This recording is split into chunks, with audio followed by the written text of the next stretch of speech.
wawancara karena Bapak kepala sekolah. Apakah Bapak sebagai wakil kepala sekolah memiliki kelengkapan data administrasi yang sesuai dengan 8 standar nasional pendidikan, Pak? Ya, terima kasih. Kalau kita di sekolah ini pada prinsipnya kita memiliki kelengkapan data, ya, kelengkapan data di mana data administrasi itu yang mencakup 8 pokok pelaksanaan administrasi. Jadi sesuai dengan standar nasional pendidikan itu kita miliki. Jadi kalau misalnya apa bisa kita lihat. Selanjutnya, bagaimana pengelolaan sekolah dalam hal administrasi sekolah seperti administrasi kurikulum, kesiswaan, pegawaian, keuangan, sarana dan prasarana. Apakah semuanya sudah lengkap, Pak?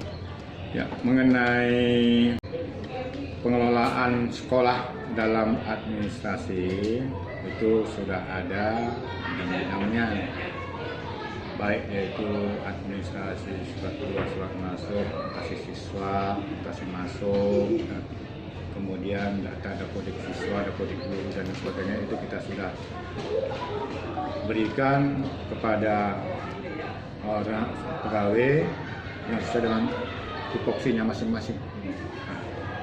Selanjutnya, apakah dari data administrasi yang Bapak jelaskan tadi ada bukti fisik ataupun dokumentasinya, Pak? Kalau data fisik itu ada, sudah pasti ada. Ya berupa yang adalah itu berupa SK pembagian tugas oleh kepala sekolah, itu sudah pasti ada. Tanpa adanya SK, mana mau pegawai dan guru kita di sini, contohnya seperti saya misalnya di bidang kurikulum, Bu Susi di bidang kurikulum, Pak Saminal di bidang kesiswaan, Ibu tadi sebagai sarana prasarana.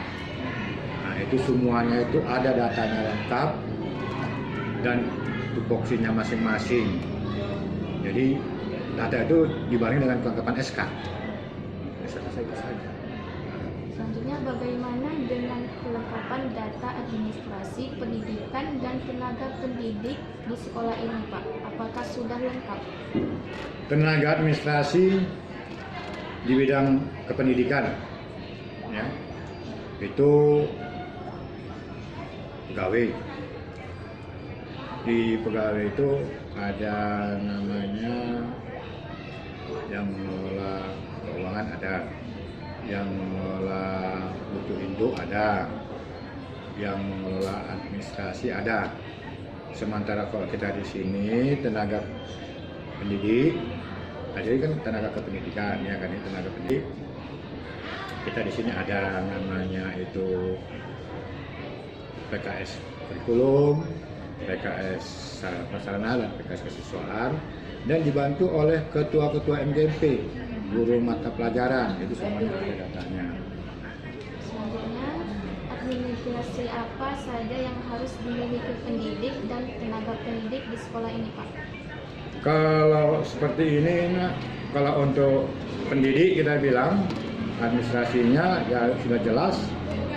Kalau dia itu guru bersertifikasi harus punya sertifikat dari Ijen.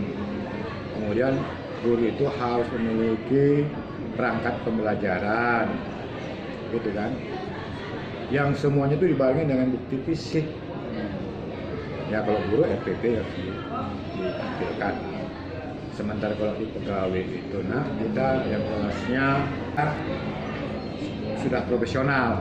Misalnya kayak bidang operator kita bilang, itu memang dia sarjana komputer, di satu komputer. Sementara kalau untuk mengolah data siswa seperti buku hidup dan sebagainya itu cukup dengan tenaga semean di bidang administrasi itu cukup. Lalu bagaimana dengan ketertiban dan kedisiplinan pendidik dan tenaga pendidik dalam hal administrasi, Pak? Kalau itu semuanya udah kita lakukan, setiap apa yang dikerjakan itu harus dimasukkan ke file. Misalnya ada surat keluar, surat masuk, ya, kemudian administrasi lain-lainnya sebagainya itu data dan sebagainya itu sudah ada, itu data itu kita simpan. baik guru maupun pegawai sudah punya. Jadi kalau misalnya lah guru itu misalnya mau naik pangkat atau mau kenaikan berkala, jadi pegawai tinggal melapor ke guru, Bu siapkan ini ya untuk naik pangkat. Begitu juga pegawai. Kalau misalnya mereka memang sudah mau naik waktunya misalnya mau berkala atau naik pangkat, jadi kepala sekolah menyampaikan kepada mereka. Selanjutnya, langkah apa yang Bapak lakukan untuk meningkatkan kedisiplinan dalam hal administrasi di sekolah ini, Pak? Tentu dalam hal ini, kalau kita mau bersifat jujur dulu kita bilang, kita mau menerapkan disiplin kepada guru, pegawai dalam bidang administrasi. Terlebih dahulu kita harus terlebih dahulu meningkatkan disiplin pada diri kita sendiri.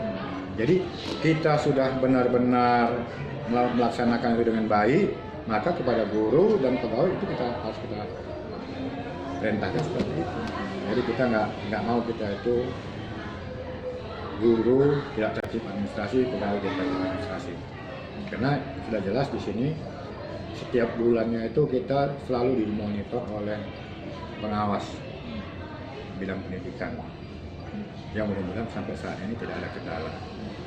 Karena 8 langkah yaitu pembuatan kurikulum, 8 langkah administrasi pendidikan itu memang itu sudah kita jalankan sebagaimana mestinya.